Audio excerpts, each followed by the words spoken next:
Patindi ng patindi ang labanan ng mga koponan para sa inaasam na Final Four spot ng NCAA Season 99 Men's Basketball Tournament.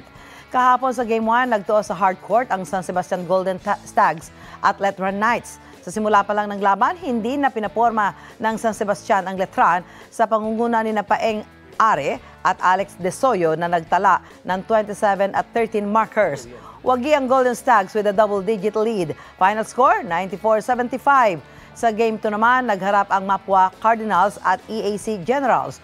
Dikdikan ang naging laban pero umungos ng todo ang Mapua sa pangunguna ng tandem ni rookie JC Recto at veteran big man Warren Bonifacio hanggang sa fourth quarter. Final score, 83-77. Dahil dyan, solo na sa top spot ang Mapua Cardinals na sinundan ng LPU Pirates, Benil Blazers at San Beda Red Lions.